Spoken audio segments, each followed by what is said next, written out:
Now, there's been a massive increase in interest in mindfulness recently, and there's lots of moves to try to get mindfulness taught in schools, and I know you're very much, you know, on a mission yourself to get it out to a wider audience, and you, of course, with your book. A lot of people will say that there aren't enough teachers out there. They can't get it taught. That they can't go somewhere to learn it. What can be done about that? It's a really important question. I think we are finding our way in terms of that question. Given that predominantly these sorts of trainings were taking place in monastic settings, secular mindfulness is a relatively new phenomena. Kabat-Zinn has now been kind of publishing data and training teachers for about 30 years or so. So there are, in the US, lots and lots of teachers who are teaching mindfulness-based stress reduction. But in the UK, our situation is a bit different.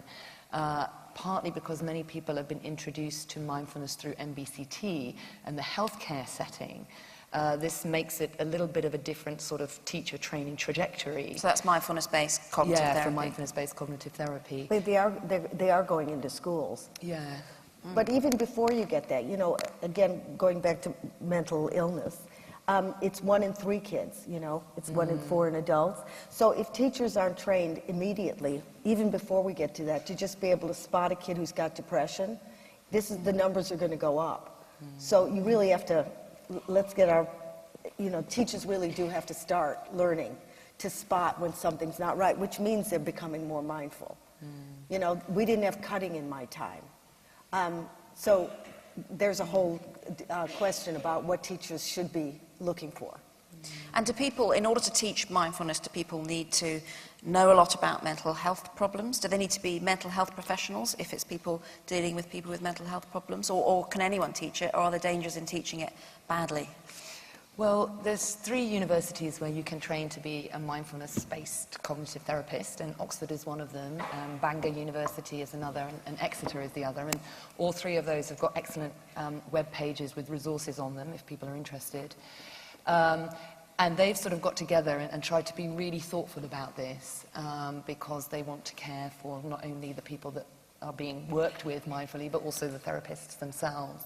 And they are recommending that it's a particular skill set mix.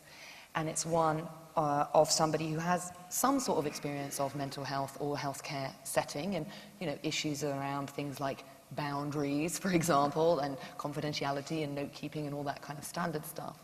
But it's also strongly, strongly, strongly recommended that this person has a personal practice of mindfulness. And the analogy is, you know, would you want to learn swimming from somebody who couldn't swim? They'd read all the books, they know all about the body and the musculature and the musculoskeletal system, but they've never been in a swimming pool. You know, I don't know. I personally maybe wouldn't want to risk that. But again, if we look at the evidence, what we know is that there's 2 main factors that predict whether or not these training programs are efficacious. One is the amount of practice that the person does, and the other is the experience of the facilitator.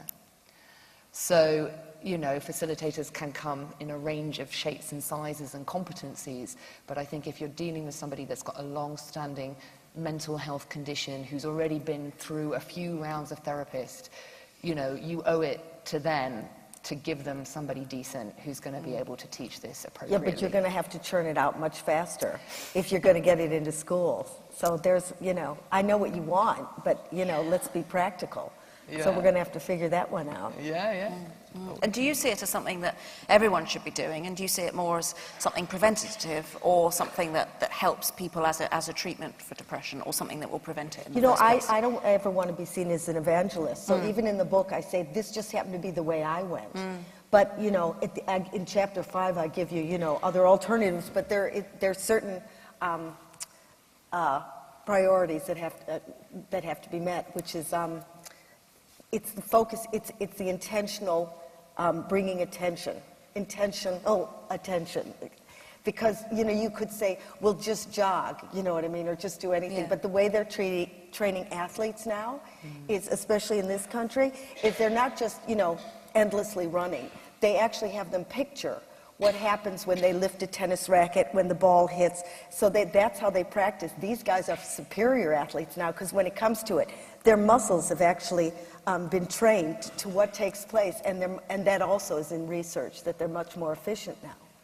So I think maybe you can find some other way of doing it. There'll even be biofeedback someday, where you can watch, your scans and go, oh, I'm going too quickly, and you can settle down your brain. So there will be other ways. I just don't know myself which way there is. But whatever it is, it has to be the training of, staying on an anchor, moving away from it, and learning how to come back. It's got to be a sit-up.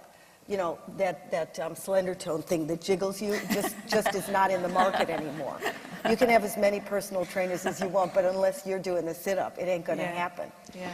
And the word that you used there, which I think is really important, is intention. So in that definition that I gave earlier, it's about paying attention on purpose. Sorry. Do you need some kung fu power? Yeah. Yeah. Oh, good. We got everything There we up go. here. Martial arts, you see.